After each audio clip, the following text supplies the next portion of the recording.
A través del Instituto de Investigaciones Culturales y Museo, en colaboración con el Museo del Estanquillo, les da la más cordial bienvenida esta tarde a la inauguración de la exposición Pasión sobre papel, Leopoldo Méndez y el taller de la gráfica popular. En esta ocasión nos acompañan en el presidium Cristian Fernández Huerta, director del Instituto de Investigaciones Culturales, Museo UABC.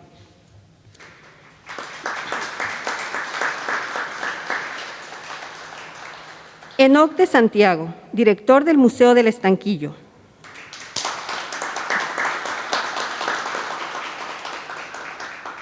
Pedro Ochoa Palacios, secretario de Cultura de Baja California.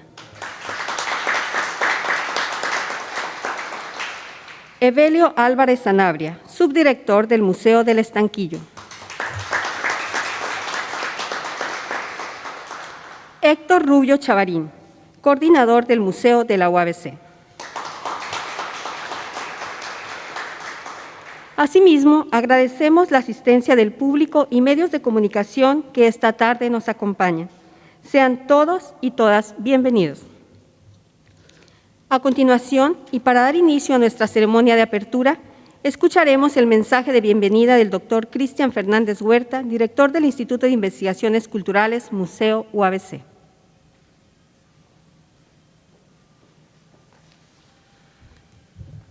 Bueno, muy buenas tardes a todos, a todas, bienvenidos, bienvenidas. Es un gusto recibirles. Bueno, primero que todo, a nombre del doctor Daniel Octavio Valdés Delgadillo, rector de la UABC, les damos la más cordial bienvenida a la Universidad Autónoma de Baja California y, por supuesto, aquí al Instituto de Investigaciones Culturales. Es un gusto que nos acompañen aquí en el Presidium. Muchas gracias por estar acá. Estamos muy contentos de recibir a nuestros colegas del Museo del Estanquillo. Después de mucho tiempo nos volvemos a reunir y se vuelve a reactivar esta relación de colaboración que esperemos resulte en muchas más exhibiciones y exposiciones para la universidad. Muchas gracias por estar acá. Y bueno, y aprovechando que está aquí el licenciado Enoc, le pido que le mande un caluroso saludo a la maestra Beatriz Sánchez Monsiváis, quien tenía muchas ganas de estar acá, pero no pudo acompañarnos, pero estoy seguro que estará muy complacida con el resultado de la exhibición del día de hoy, ¿no? También quiero agradecer, por supuesto, a la presencia de nuestro invitado de honor, amigo de la universidad y amigo y colaborador del Museo del Estanquillo desde hace muchos años, el licenciado Pedro Ochoa Palacio. Desde su gestión como director del SECUT y ahora como secretario de Cultura, pues siempre ha estado muy cercano al Museo del Estanquillo y seguramente seguirá colaborando y apoyándolos en muchos otros proyectos. Muchas gracias por estar acá. Y por último, y no menos importante, también quiero agradecer a todo el equipo del IC Museo, representados aquí por el arquitecto Héctor Rubio Chavarín, coordinador de este museo. Y lo que ven hoy, lo que van a ver el día de hoy, pues es resultado del trabajo y de la colaboración de personal administrativo, personal de servicios, museógrafos, toda la gente que de alguna manera nos apoyó para poder tener este montaje en un, diría, tiempo récord, muy rápido, y ya verán la calidad de la exhibición que les presentamos. Muchísimas gracias por ello. Y bueno, ya por último, y para no abusar del tiempo, sí quiero compartirles algo que nos da mucho gusto. Creo que hemos logrado vincular por primera vez la temática de una exhibición temporal con la propuesta artística del mural del museo. Hace algunas semanas, inauguramos nuestro mural. Tenemos una década haciendo este ejercicio de intervención donde invitamos a artistas locales y regionales a que utilicen nuestros muros del museo para proyectar la misión del museo, para acercar el museo a la comunidad, para visibilizar lo que hace el museo. Pero nunca en esos 10 años habíamos intentado articular la propuesta del mural con el contenido del museo, más allá de la misión y la visión que tenemos como espacio cultural, nunca los habíamos vinculado temáticamente. Y en esta ocasión tratamos de hacer eso en conjunto con la propuesta de los artistas y como vieron al llegar, el mural es primero que todo un homenaje a la técnica del grabado, es un homenaje al taller de gráfica popular, pero también es un reconocimiento a las luchas sociales, a las personas que de alguna manera desde el arte, el activismo, la política han tratado de mejorar su entorno y su contexto. Y esas son temáticas que van a ver en la exhibición el día de hoy. Van a tratar de entablar un diálogo con pues el artista más famoso de México del siglo XX, posiblemente, posiblemente, estoy seguro que es el grabador más importante de México, tratando de dialogar con una nueva generación de artistas, ¿no?, que son los que están allá afuera. Entonces eso nos da mucho gusto porque en muchos foros siempre hemos recalcado que el Instituto de Investigaciones Culturales no solo es un espacio de exhibición, no solo es un espacio de exposición, sino que también es un espacio de reflexión, de diálogo, de análisis, ¿no? Entonces ojalá este sea un buen pretexto para generar diálogo, para generar entendimiento. Y bueno, pues no resta más que volver a agradecerles la presencia a todos ustedes, al presidium que engalana el evento y pedirles que corran la voz para que nos visiten. Es una oportunidad única el tener esta calidad de obra en Mexicali y en Baja California, así que hay que aprovecharlo. Muchas gracias y que tengan una buena tarde.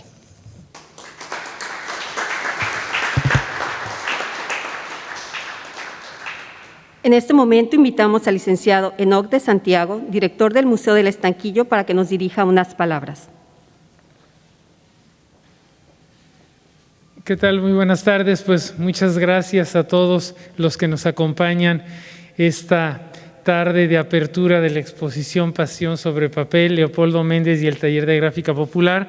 Pues primero, pues agradecer a los miembros del Presidium, muchas gracias a Cristian, a Pedro, a Héctor y a Evelio también, colega, colaborador del Museo del Estanquillo. Y bueno, pues comentarles que estamos sumamente contentos de que el museo que alberga el Estanquillo, que alberga las colecciones del maestro Carlos Monsiváis, pues esté presente nuevamente en la ciudad de Mexicali. Estábamos acordándonos que hace ya 10 años que hubo una exposición en este mismo sitio, que hablaba también coincidentemente sobre los movimientos sociales de nuestro país, se llamó México a través de las causas, que hablaba sobre movimientos sociales, pues desde la independencia, la revolución, la reforma, etcétera. Y bueno, qué gusto que regresemos ahora con una exposición que también habla sobre ciertos fenómenos sociales y sobre la defensa social a través del arte, pues muchas veces de los menos favorecidos, es la defensa de los campesinos, la defensa de los obreros, del proletariado, etcétera, que vamos a poder ir viendo a través de esta muestra.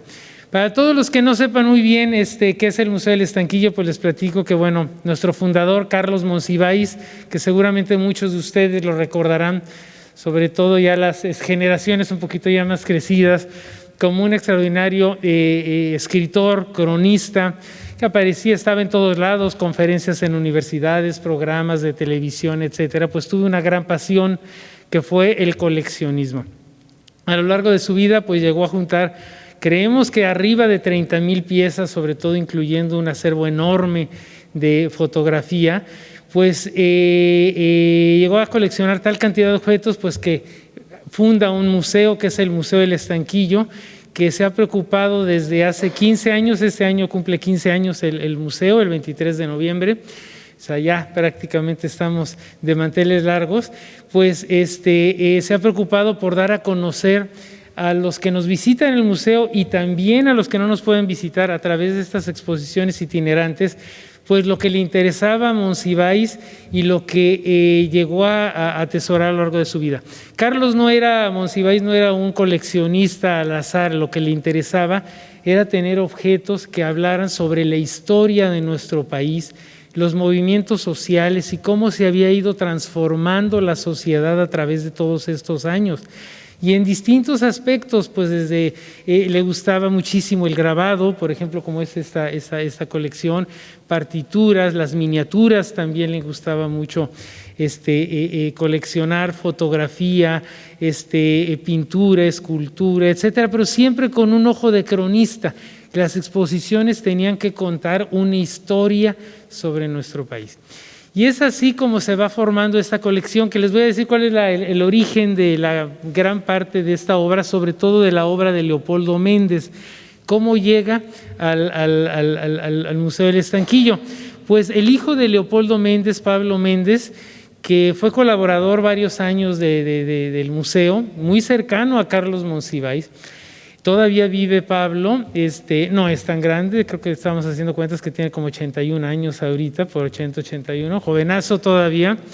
Le hubiera encantado estar aquí seguramente, pero pues ya no viaja mucho, él vive en el estado de Chiapas. Él es el curador de esta exposición, hay que aclararlo, él es el que cuenta la historia de su padre y de todos aquellos artistas que él le tocó ver, es lo importante de esta muestra. Pablo Méndez decide que la obra, al morir su padre que había trabajado para el pueblo, a través de su arte, para darlo a conocer a las masas, a través del grabado que se imprime muchas veces y se puede reproducir muy fácilmente, el trabajo debía de quedar en manos de instituciones públicas, de museos. Es así como Pablo se desprende de toda la gran herencia de su padre y lo entrega, por un lado, al Instituto Nacional de Bellas Artes, lo entrega también en Oaxaca al Instituto de Artes Gráficas, al maestro Francisco Toledo, le hace una importante donación. Y nosotros fuimos los ganones, creo que fueron los que nos tocó más parte de esta donación, le entrega en vida todavía al maestro Carlos Monsiváis. Pablo y Carlos eran muy cercanos, se admiraban mutuamente y sobre todo para Pablo, con muy buen ojo, dijo, bueno, si alguien va a cuidar la obra de mi padre y le dará un buen uso, pues será Monsiváis a través de su museo. Todavía ni siquiera abría el museo, pero yo creo que ya se vislumbraba este proyecto. Entonces le agradecemos muchísimo a Pablo Méndez, que no está aquí con nosotros, pero que bueno haya pensado en el Museo del Estanquillo y llegado el momento que hiciera esta magnífica curaduría. Es decir, Pablo fue el que estuvo trabajando durante, yo creo que meses, en armar la historia que ustedes van a ver. Y además es una historia muy contada, muy meticulosamente, porque a él le tocó vivirlo. Él era un niño cuando su padre ya era un grabador muy famoso, ¿no? Y bueno, era pues, hijo único, bueno, tenía una hermana, ¿no? Pero él era el único varón y lo jalaba mucho, le decía, vente pelón, siempre lo llevaba a las reuniones de los otros artistas, etcétera. Entonces le tocó, vivir, mamar toda esta época tan importante del arte con contenido social. Ya Evelio y ya iremos dando un recorridito ahorita, pero bueno, la exposición pues tiene varios núcleos y van a poder ir viendo cómo se van formando estos grupos de artistas revolucionarios, llamémosle de denuncia, a través primero pues de la conformación del grupo de estridentistas, más o menos por ahí de finales de los años 20, más o menos de 1920, después se forma otro grupo que era el grupo, la Liga de Escritores y Artistas Revolucionarios, en donde siempre Pablo fue fundador junto con otros artistas, no solamente hombres, también mujeres, ahí estaba Elizabeth Catlett, estaba Isabel Villaseñor, si no me equivoco, y Pablo Higgins, en fin, realmente la élite de los artistas que decidieron hacer de su trabajo un trabajo de denuncia social y de educación, también lo van a poder ver. Y también hay algunas obras artísticas, no crean que todo es revolucionario, ¿no? Van a poder ver prácticamente de todo. Y después de ahí, pues bueno, también algo que seguramente todos los que nos acompañan a lo mejor alguna vez han escuchado, pues la conformación del famoso taller de gráfica popular. De eso se trataba, ¿no? Que fuera gráfica muy popular y que del cual todavía continúa, ¿no? Con jóvenes que siguen produciendo grabado. El grabado está de moda, hay muchísimos estudiantes de artes que actualmente siguen practicándolo. Y bueno, algunas otras piezas que vamos a ver en el recorrido, como su máscara mortuoria, que Pablo entrega al Museo del Estanquillo, el premio que recibe, creo que en el 57 o 59, si no me equivoco. ¿Qué año fue, Evelio? ¿O 51? 59, 60, no, pero el premio del Internacional. 53, el Premio Internacional de la Paz que le entregan a Leopoldo Méndez. En fin, vamos a enfrentarnos aquí a realmente un gigante del grabado.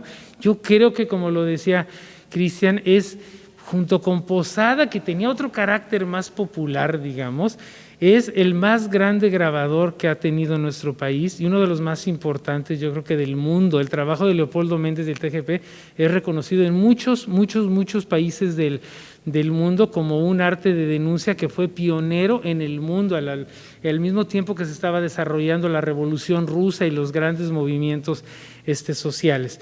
Entonces, pues bueno, pues enhorabuena, ¿qué les puedo decir? Esperemos que no sea la última colaboración. Yo les agradezco mucho que hayan venido el día de hoy. muchas gracias a todo el equipo de museo, porque realmente trabajar con ustedes ha sido una delicia, todo salió realmente muy bien.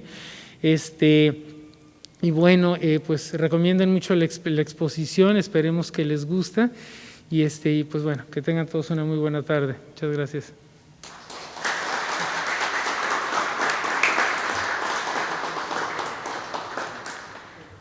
Pedimos a nuestro invitado de honor, el licenciado Pedro Ochoa, así como al licenciado Enoc de Santiago, que nos apoyen con el tradicional corte de listón, acompañados de nuestro director, el doctor Cristian Fernández Huerta.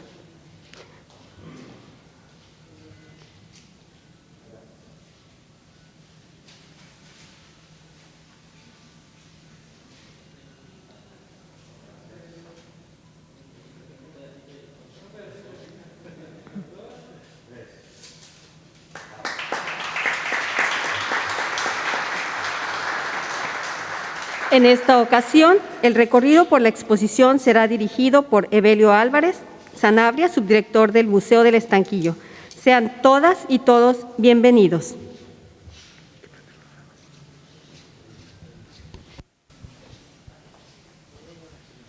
Gracias. Bueno, pues comenzamos. Les anticipo que leer con la vista a Leopoldo Méndez es leer la historia de México de una manera visual, artística, gigantesca, siempre enmarcado con la Revolución Mexicana, porque la Revolución Mexicana va a romper cánones estéticos y de ellos uno de los primeros que por serlo se les denomina vanguardias. En este caso rendimos un tributo a este movimiento estridentista que justo el mes de diciembre cumple 100 años. Si tomamos como base la primera hoja donde vienen todos los puntos que sostiene su ideólogo, que era el poeta Manuel Maples Arce, en la hoja actual, la número 1, donde vienen impresos su manifiesto. Y este movimiento está basado en las teorías también de Tomás Marinetti, un poeta también italiano que dio origen al futurismo. El futurismo, al igual que en Estados Unidos 6 años después, en 1915, con el precisionismo, lo que ponen o lo que exaltan es la estridencia, en palabras de Manuel Maples Arce, la estridencia, es decir, el grito, romper con todo lo pasado, con romper todo lo tradicional. Además, el siglo XX auguraba nuevos cambios que llevaban directamente al hombre a un nuevo mundo. Lo que se intentaba era que desde finales del siglo XIX, que se habían inventado, por ejemplo, las nuevas técnicas de construcción, que se habían inventado muchos químicos, que la manera de concebir el avance rumbo al progreso era, en definitiva, el movimiento, la máquina. En el caso, por la ideología de Maples Arce, siendo un poeta, lo que se exaltaba era el valor, el movimiento, la estética, la geometría y visualmente lo sensual. Entonces, el futuro estridentista estaba en las calles, en el vivir de la ciudad, el movimiento nuevamente, como les digo, y estéticamente se manifestaba mediante las líneas geométricas.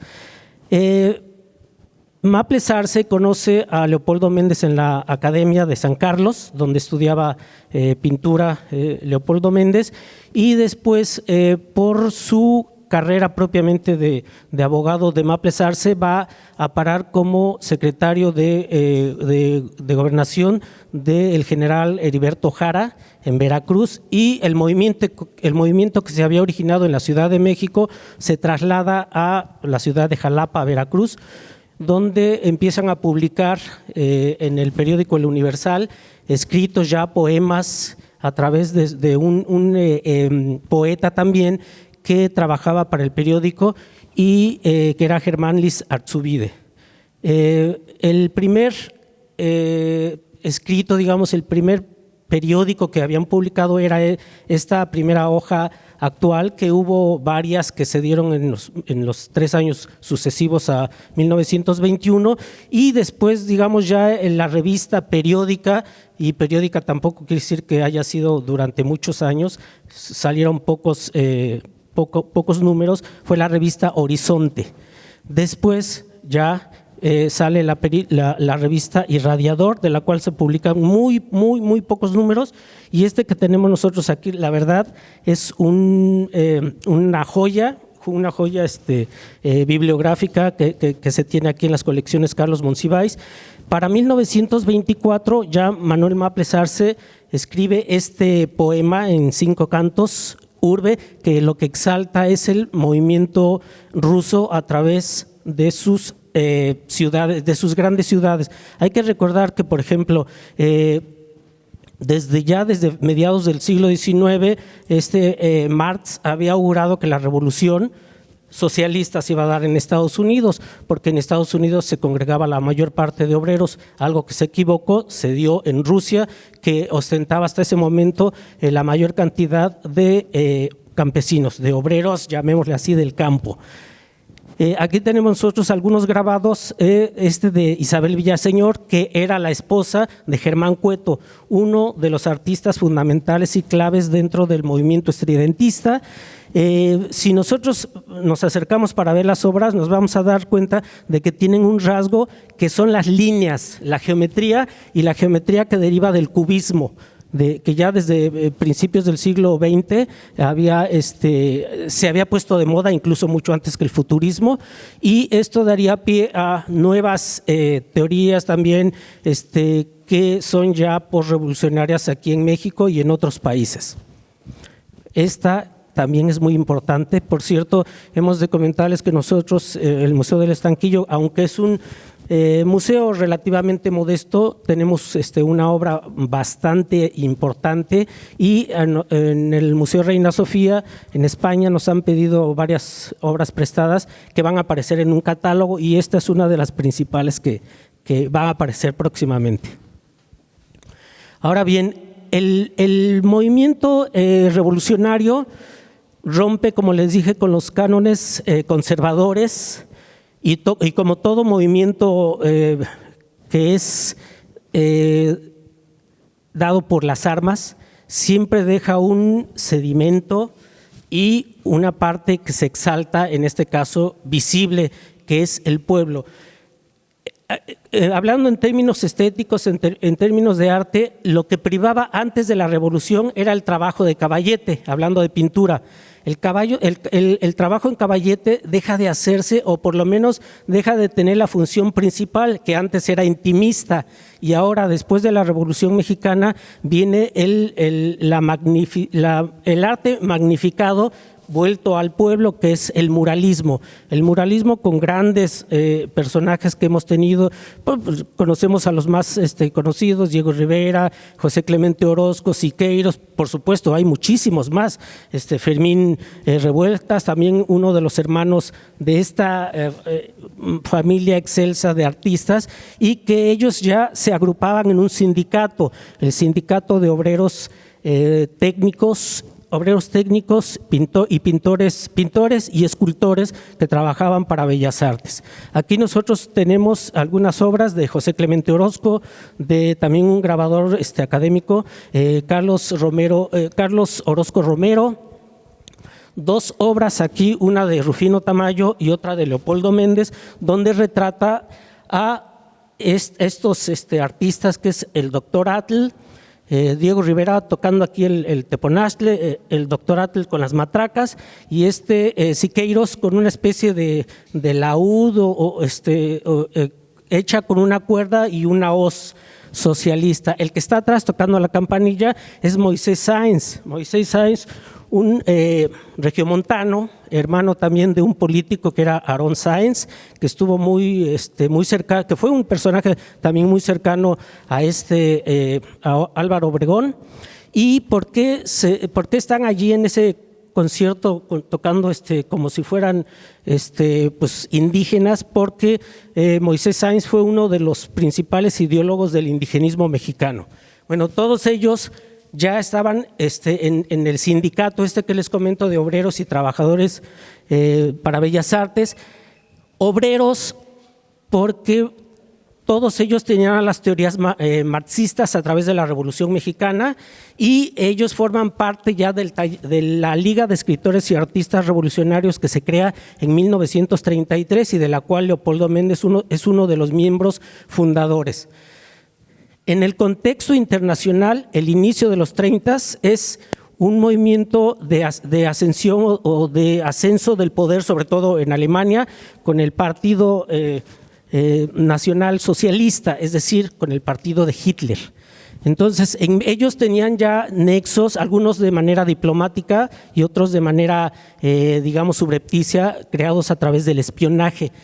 Y lo que pretendían era de crear una quinta columna en México para que el nazismo pudiera penetrar y pudieran tener el lugar estratégico y los recursos naturales de los cuales México siempre ha sido rico y que han querido otros países. Bueno, aquí se crean, como en otros países, en Alemania los camisas pardas, en Estados Unidos los camisas amarillas, aquí están los camisas doradas, que es un grupo fascistoide encabezado por un ex militante o revolucionario que era Nicolás Rodríguez.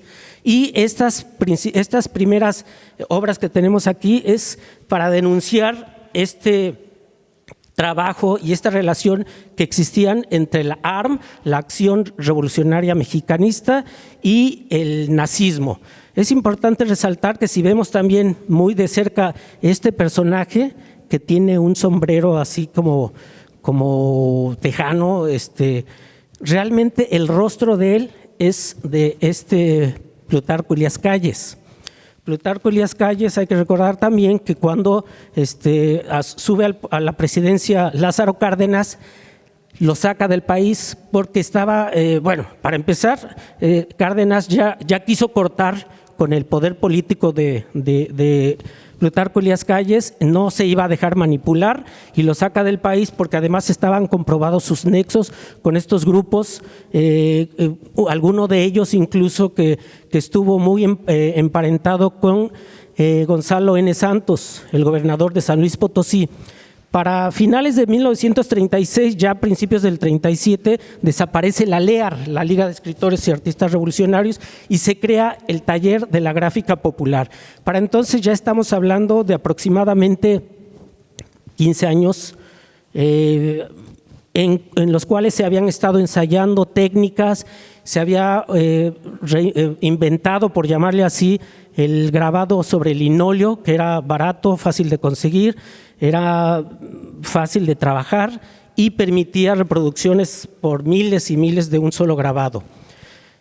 El objetivo del Taller de la Gráfica Popular era darle voz al pueblo, crear la protesta en contra de estas ideologías que estaban amenazando la paz en México, y por eso aquí tenemos como muy resaltada este grabado de Leopoldo Méndez, que precisamente se llama La Protesta, y se ve a un representante del pueblo con el puño levantado como muy, no sé cómo decirlo,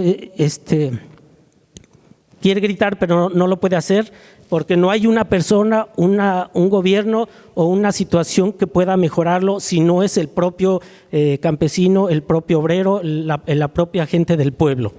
Eso es lo que vamos a ver a través de los años siguientes en México con la creación del Taller de la Gráfica Popular.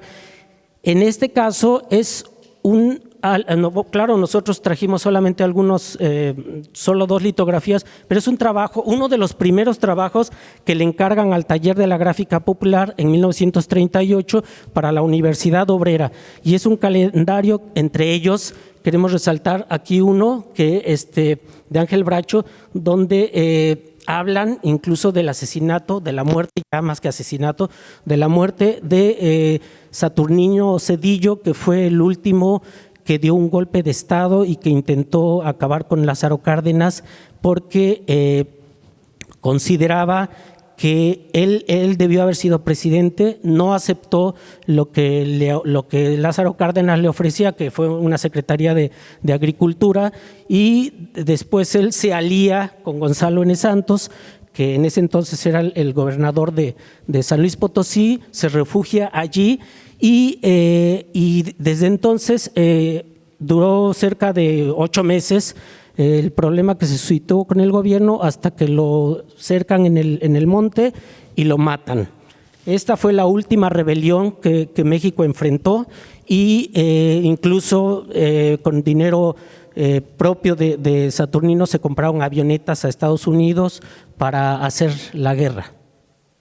El taller de la gráfica popular, como les comento, trabajó como un grupo socialista, como si fuera una comuna.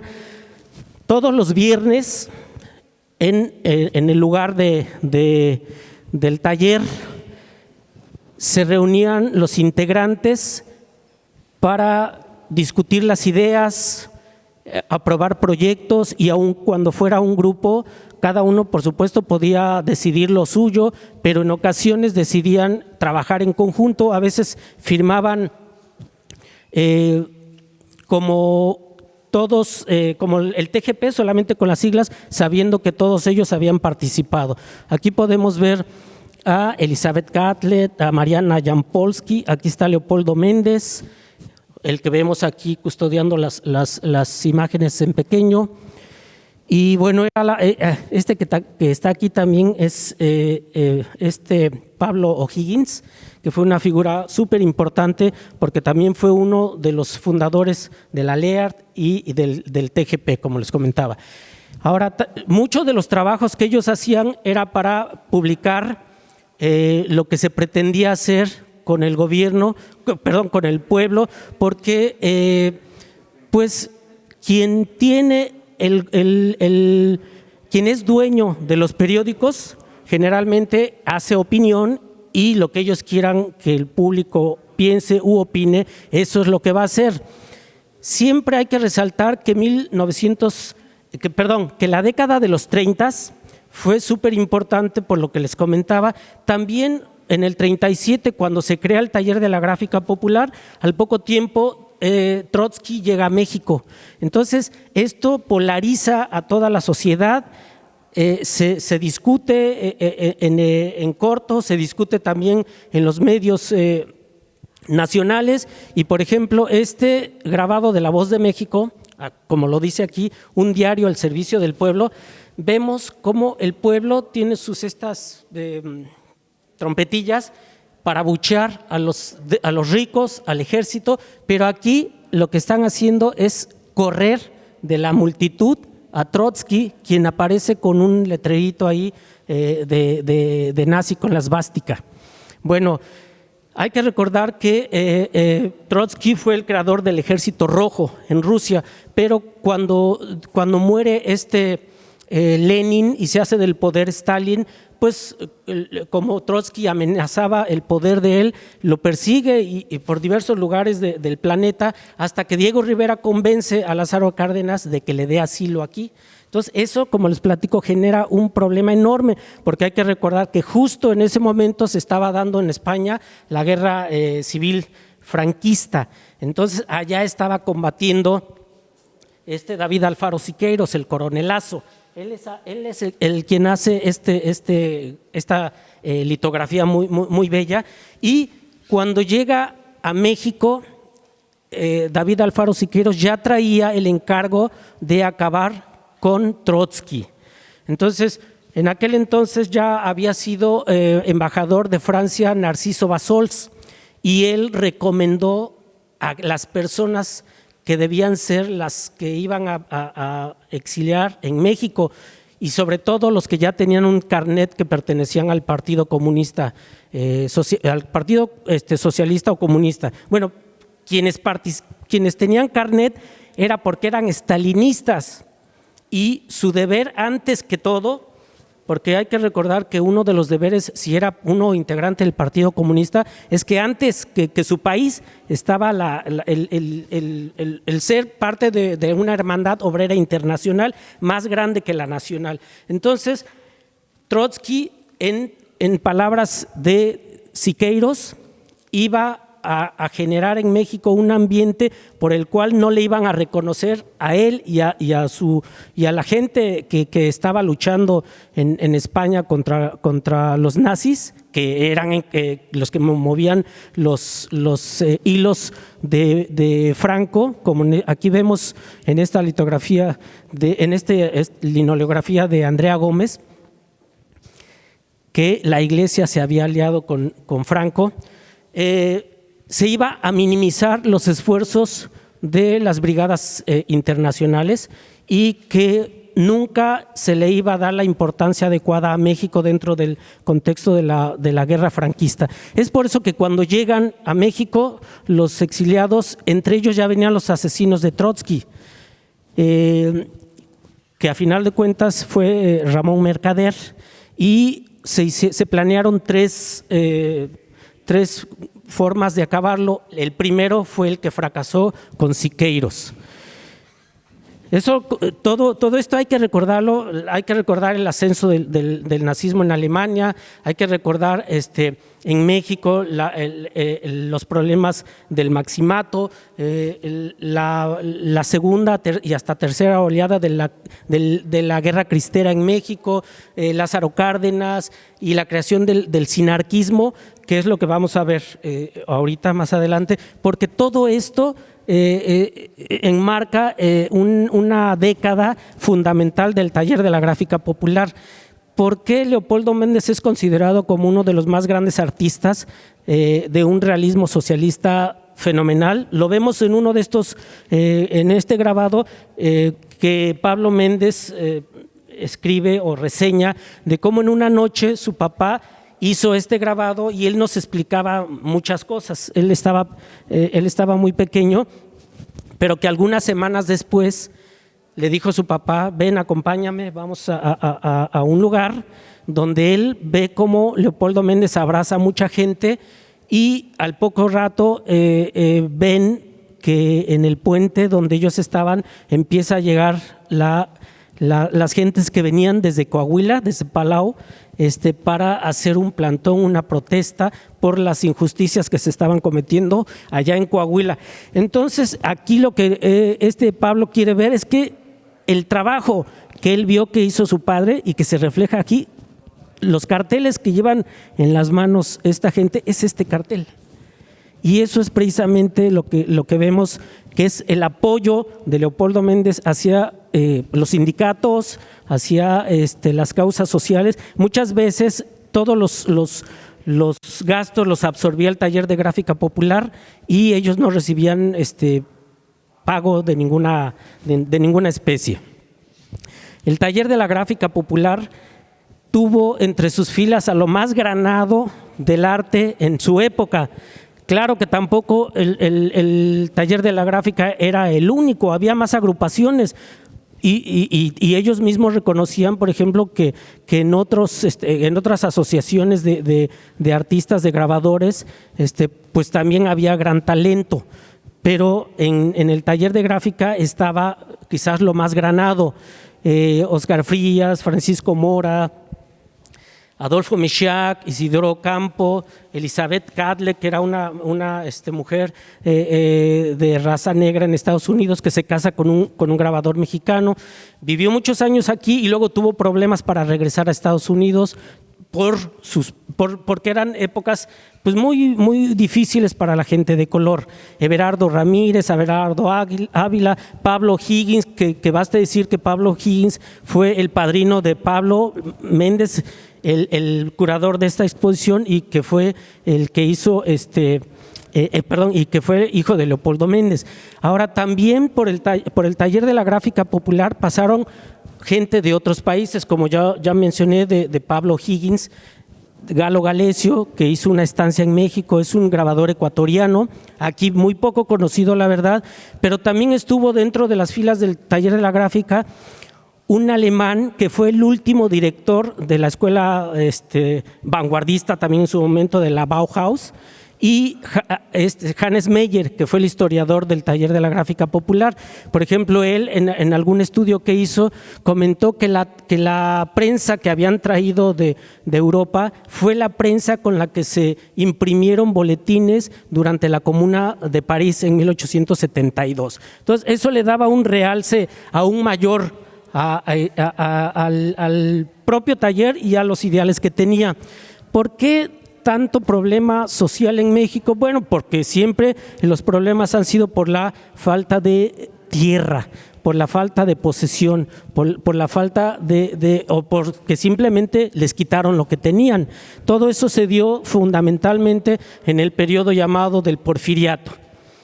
Aquí tenemos un grabado en metal de Porfirio Díaz con su Estado Mayor.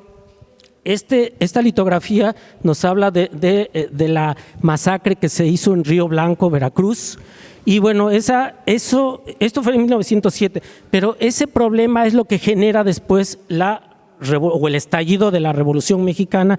Ya todos nosotros sabemos por lo menos algo, cuando la familia Aquiles Cerdán se defiende, cuando triunfa Madero. Nuevamente hay que recordar, la familia de Leopoldo Méndez había sido maderista, cuando Victoriano Huerta cancela el poder legislativo. Esta es una obra formidable, de una hechura impecable de Leopoldo Méndez sobre Zapata, cuando la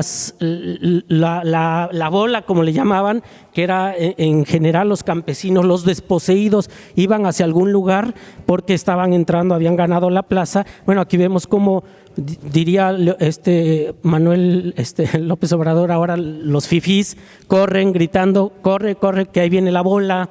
El papel que tuvo los trenes para movilizar la población. Nosotros allá tenemos un grabado que es sobre la toma de Tlatelolco por parte de los españoles. Mucho se ha conjeturado al respecto sobre si México, al igual que toda Latinoamérica, no hubiera sido una Europa de grandes si no hubiera sido conquistado por los españoles, porque en aquel entonces México en muchos aspectos era superior a cualquier ciudad de Europa. Entonces, con la conquista se cortó ese desarrollo natural que ya se tenía aquí, y sobre todo que ahora pues ya se cuentan por poquito más de 500 años, si estamos hablando de 1521, pues los 500 años desde la conquista de México. Ahora, después de toda revolución, siempre el poder que casi no se toca, el poder que permanece incólume, siempre es la Iglesia, casualmente. Y la Iglesia utiliza ese poder para mover la balanza hacia uno o hacia otro lugar. Nosotros aquí tenemos un grabado de cómo la Iglesia aconseja al indio, se llama manipulación del indio. En México eso se traduce en problemas.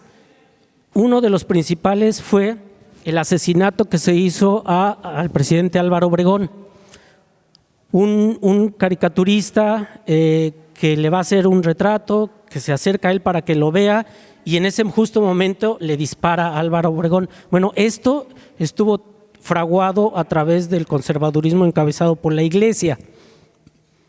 Esta obra de Leopoldo Méndez, que se llama Juárez y contra el conservadurismo, nos dio ya cuenta de ello desde el siglo XIX. Por eso se hizo la reforma, para separar el poder de la Iglesia del poder civil. Eso generó, como les comentaba, el asesinato de Álvaro Obregón, la famosa Guerra Cristera. Pero hubo una segunda oleada en época de Lázaro Cárdenas, y cuando Lázaro Cárdenas echó o puso en marcha su sistema educativo, bueno, pues a los profesores que tenían el valor de poner en práctica o llevar a la práctica ese programa, los asesinaron. Esta carpeta, estas son 2 obras de siete obras que se llama En Nombre de Cristo. En Nombre de Cristo se han asesinado a muchísimos hombres, en este caso a profesores, por intentar llevar a cabo esta política, pero fundamentalmente por educar al pueblo. Hace ratito también les comentaba sobre este ex gobernador de San Luis Potosí, que era Saturnino Zedillo. Bueno, aquí lo vemos, y cómo la prensa siempre trabaja pues, en ocasiones porque les pagan el papel, porque tienen que tener un ingreso, y en otras ocasiones pues porque son los editores también de la misma mentalidad que en este caso, ¿no? La prensa armando un asesino. La prensa publica en muchos de los casos cosas que nosotros como pueblo quiere que sigamos pensando. Esta obra es una de las más bellas que considero yo. Hay muchas, la verdad, pero esta es una obra de arte porque encierra, es una obra que se hizo en 1945, pero encierra todo el problema que se gestó en la década de los 30, tanto en México como a nivel internacional. Un águila siendo crucificada y la serpiente volviéndosele en contra de ella. Al fondo vemos que las huestes del ejército son santificadas y secundadas por la iglesia para llegar y tomar las ciudades. Eso es lo que ocurrió aquí con la creación del sinarquismo, que era la parte armada de la iglesia. Sinarquía significa orden, y ellos creían que lo que ocurría en México era anarquía. Entonces lo que ellos querían era que todo se llevara con un orden, pero ojo, el orden acá era militar, el orden estaba impuesto.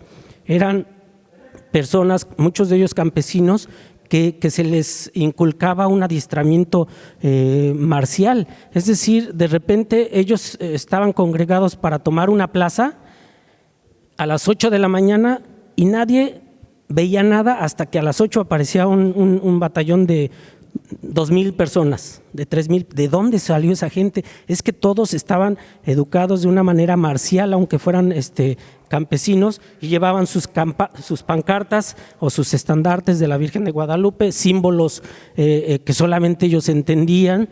Ellos, los sinarquistas, estaban encabezados por Salvador Abascal, el padre de un secretario de gobierno de Fox llamado Carlos Abascal. Pero bueno, esa es otra cosa. Esta es otra, se llama Amenaza sobre México, y esta también es como un sueño de Leopoldo Méndez, porque ve lo que puede ocurrir en México si triunfa en Europa el nazifascismo. Lo que ocurría allá eran los famosos pogroms, los saqueos, que era el hostigamiento que se hacía al pueblo judío. ¿Por qué? Porque simplemente en Estados Unidos hubo un problema, una crisis económica, el crack del 29, el famoso Jueves Negro, que dañó las economías de todo el mundo. Entonces cada país lo que quiso fue resolver sus problemas como mejor pudo. Sin embargo, todos, hasta México también, optaron por ese nacionalismo que lesionó a intereses extranjeros de personas que vivían en México de otros países. Aquí en México también se hostigó a los chinos, se hostigó a japoneses, se hostigó a coreanos, y eso ocurrió, como les digo, en Europa, pero también acá en México. México no estaba lejos de llegar a un colapso. Nosotros aquí vemos otro cartel, un grabado muy aleccionante de lo que ocurría en Europa con los llamados trenes de la muerte, que los cargaban de personas generalmente extranjeros en los países donde vivían, la mayoría de las veces judíos, y los llevaban a los campos de exterminio. México también formó parte de la Segunda Guerra Mundial en Europa. El pretexto fue el hundimiento de varios buques petroleros, entre ellos El potrero de llano, y aquí vemos en una obra de Ignacio Aguirre como nos pone en evidencia un buque alemán torpedeando al barco de México, al buque de México, y un comunicado que hace Lázaro Cárdenas con un grabado de Leopoldo Méndez, donde se lamenta de lo que ocurre en Europa por el odio y por el interés mezquino de las grandes potencias. México entra a la Segunda Guerra Mundial. Muchos dicen que no fueron los alemanes los que incendiaron los que hundieron los barcos petroleros, sino fueron Estados Unidos para obligar a México a que entrara en la Segunda Guerra Mundial y Estados Unidos tuviera mano de obra barata, igual como siempre, y que tuviera carne de cañón para la guerra. Aquí tenemos a Leopoldo Méndez haciendo un grabado para un cartel de bienvenida al Escuadrón 201. Aquí vemos una niña que va a darle un beso a un integrante de los aviadores, y esta niña que vemos no es más que otra que la hija de Leopoldo Méndez, hermana de Pablo Méndez. Pablo siempre estuvo a favor de la paz, de la no guerra, y fue por eso que en 1952 obtuvo este Premio Internacional de la Paz, este diploma que viene acompañado de una medalla de oro puro, con un diseño de la Paloma de la Paz de Pablo Picasso. Aquí podemos ver también algunas gubias, que no son gubias de museografía, son gubias que pertenecieron y que estuvieron en la mano de Leopoldo Méndez para ser grabados como que refleja el hambre en la Ciudad de México. Este grabado se hizo con el tema de la decena trágica y cuando estuvieron durante varios días incomunicados, sin abastecimiento, y que a veces tenían que matar incluso los caballos para poder tener que comer. Bueno, ahí vemos un perro famélico que da muestra, y el niño que está acá, que es fenomenal. El grabado es impresionante. Tenemos allá también unas calaveras. Hay que recordar que Leopoldo Méndez, si vemos al fondo, tenemos el grabado que es un homenaje a José Guadalupe Posada. Arriba de la cabeza de José Guadalupe Posada tenemos la fecha 1902. Se ha dicho mucho de ese grabado, de que si es o no es una versión idílica, romántica de lo que fue José Guadalupe Posada. Lo único y lo cierto es de que Leopoldo Méndez se sentía heredero directo y consideraba a José Guadalupe Posada como su maestro. Y lo que quiso recalcar allí simplemente fue que Leopoldo Méndez nace en 1902 como heredero de la tradición de José Guadalupe Posada y por tanto del grabado en México. Y lo vemos aquí con estas calaveras tan muy de moda de finales del siglo XIX, pero si vemos aquí, por ejemplo, en estas calaveras aftosas, esto es importante también. Si estudiamos un poquitito también la historia, vemos que en la década de los 30 y 40 México pasaba por problemas enormes de la fiebre aftosa que le daba al ganado vacuno fundamentalmente, y eso pues dejaba sin las pocas posesiones que tenía el campesino, y sobre todo cuando venía el gobierno con programas para vacunar y para hacer todo esto, pues tenían por una res que tuviera fiebre aftosa, tenían que sacrificar a todos los animales que tenían allí. Estos dibujos que tenemos aquí, algunos dibujos y otros grabados, nos muestran la parte idílica también, bucólica hasta cierto punto, del campo. Hay que recordar, como les comentaba, Leopoldo Méndez trabaja en Jalapa, que era como un Edén en aquella época, Estridentópolis le llamaban en aquel entonces. También Leopoldo Méndez nace en México. Actualmente sería la Ciudad de México el centro, pero en aquella época era la periferia, y la periferia era como un campo más. Ahora pues ya la mancha urbana se ha comido todo eso, pero aquí lo podemos ver nuevamente, entra en contraposición con la técnica al servicio del progreso. la elaboración de las vías. En Ciudad Sagún se hacían los trenes, después se dejaron de hacer, pero se hicieron ahora los trenes modernos, los trenes del metro. En Ciudad Sagún se hacen todavía y se llevan a la Ciudad de México. Este es un boceto que se hizo para un mural sobre la creación del pulque. Nosotros tenemos aquí este boceto, pero digamos la obra, que tampoco podemos decir que sea una obra acabada, pero la obra es más grande que toda esta mampara, es como desde el piso hasta donde está esa viga, y todo esto es más grande, incluso la obra donde se retrata como la parte central. Son 20 y tantos tableros, cada tablero es de 1 metro, aproximadamente metro cuadrado, y ese se encuentra en la ciudad de Pachuca, Hidalgo, en el vestíbulo del Auditorio Salvador Toscano de la Fototeca. Este es un retrato. Hasta ahorita, si se han dado cuenta, esta es la primera obra que tenemos que no es ni de papel ni de alguna técnica gráfica. Este es un óleo que hizo Leopoldo Méndez de un retrato de su hijo, de Pablo Méndez.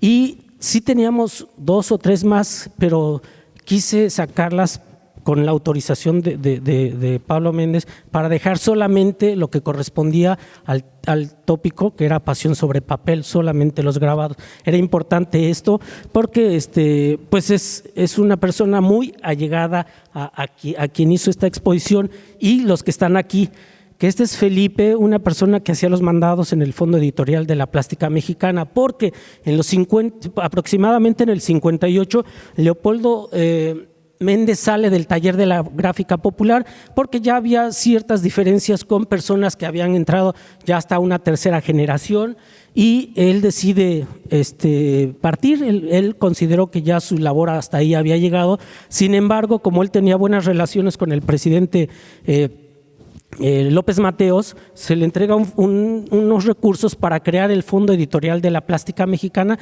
con el que hacen y editan libros sobre arte bellísimos, bellísimos. Uno de ellos fue la obra monumental antigua mexicana. Este es José Sánchez, que fue el gran impresor del taller de la gráfica popular. Él perdió un brazo como parte de la actividad propia de su profesión, y aún así con un gráfico hay fotografías donde se ve cómo está imprimiendo el Zapata, el grandotote, y cómo le hacía, quién sabe, pero nos platica Pablo que con su muñoncito lograba mover las hojas y se las arreglaba en sí. Esta chica, esta niña que vemos aquí, Primitiva, también era la hija de una secretaria que trabajaba en el taller de la gráfica popular. Y Coca, también, si vemos, es una hermosura de retrato, era su ahijada. Entonces, aquí tenemos una parte intimista de Leopoldo Méndez y de Pablo Méndez. Ahora también la década de los 40, de finales de los 40 y los 50, todavía incluso parte de los 60, es que Leopoldo Méndez estuvo siempre en contacto con el cine y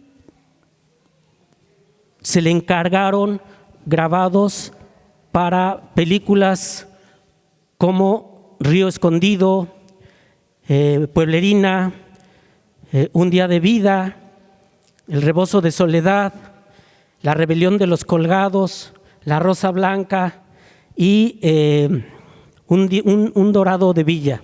Todas estas obras que se hicieron sobre el linoleum, como aquí vemos, estas son las obras originales y aquí tenemos las estampas.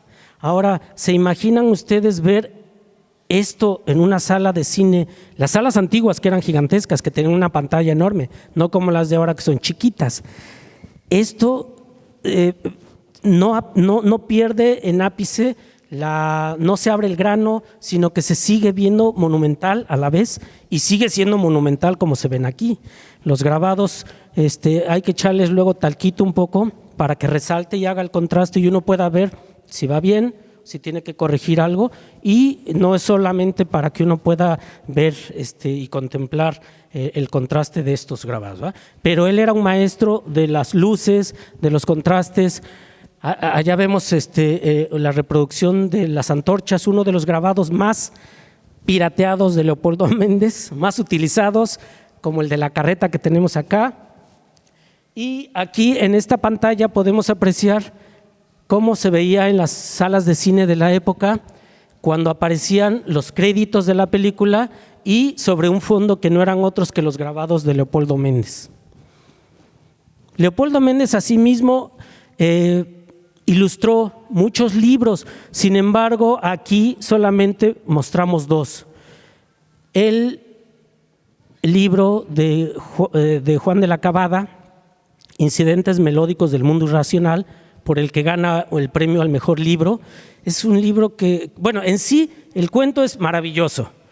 Un sopilote que se quiere comer al caracol, pero el caracol, como sabe cantar muy hermoso, le dice que no se lo coma y que a cambio va a cantar con él, y que donde quiera que vaya van a creer que él es el cantante y le van a llover ofertas y todo. Entonces se lo lleva en el ala y va a cantar, entre comillas, al pueblo.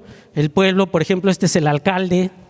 Entonces aquí cuando están preparando los mismos animales, matando a otros animales, preparándose para la fiesta, hasta que el sopilote se emborracha y mata a doña Caracola, y se dan cuenta del fraude que había cometido, y pues ahora es a él al que le ponen y lo hacen, pues casi lo matan a él igual, ¿no?